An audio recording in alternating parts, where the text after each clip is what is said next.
Hi, this is Tim of the 1916 Company. Welcome and thanks for logging on. If you love this watch, email us, Team Mosso at the1916company.com for purchase pricing and availability questions concerning this watch.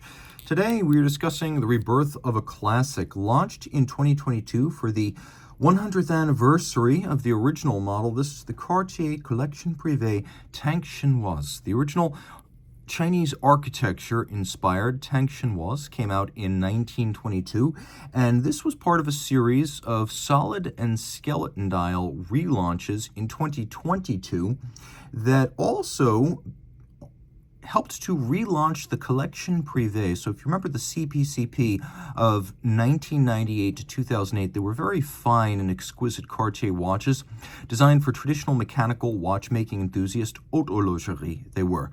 But they weren't necessarily monster complications or giant ornate watches. They tended to be more fine than spectacular. And so this is very much in that tradition. In yellow gold, it is 29.2 millimeters broad if we don't include the crown. I measure it 6.3 millimeters if you measure from the top of one of these brancard to the bottom of the case. If you measure it dial center to case back, it's 5.9.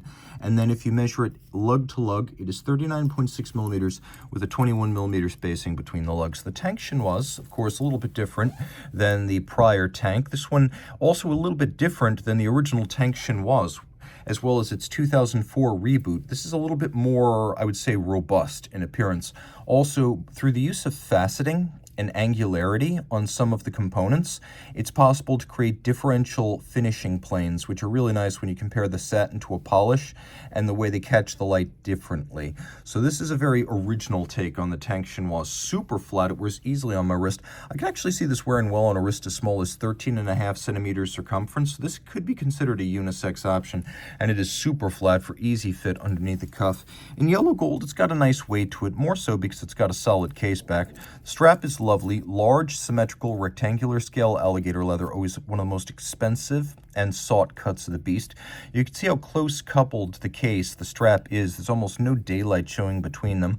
And Cartier has joined the bandwagon of pull-tab spring bar users, so you can pop the strap off easily without a tool, but you're not locked into some sort of proprietary strap like on the old Roadster.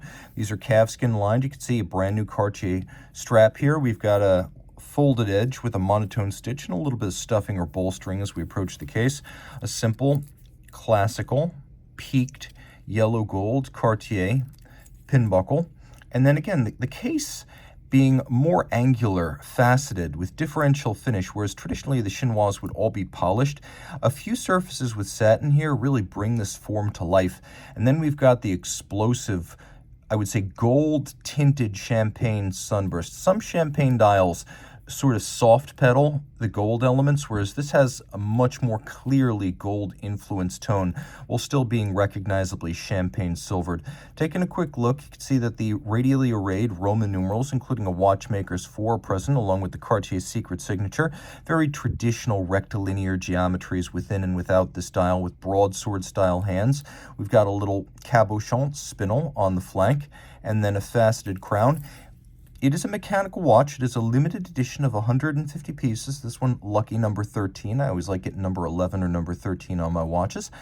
And inside is a Cartier 430p, doing business here as the, well, what it really is it's a Piaget 430p, and Cartier calls it the caliber 430. So Piaget and Cartier, of course, in the same Richemont group, and actually Piaget was a supplier to the original CPCP collection, so this fits. It's a high horology, ultra-thin manual wind movement that's only 2.1 millimeters thick, beats away at 3 hertz, pivots on 18 joules, and there's a little bit of a disparity in terms of the power reserve. Cartier describes it as 36 hours in this application, and Piaget and Cartier in other applications describe it as 43. So whether you believe Cartier and Piaget at 43 in other applications or 36 as featured here, the point is you're going to have to wind it at the same time every day. So don't worry too much about that. Just know you have a very high quality manual wind movement that sets and winds beautifully, so it will always be a pleasure rather than a chore.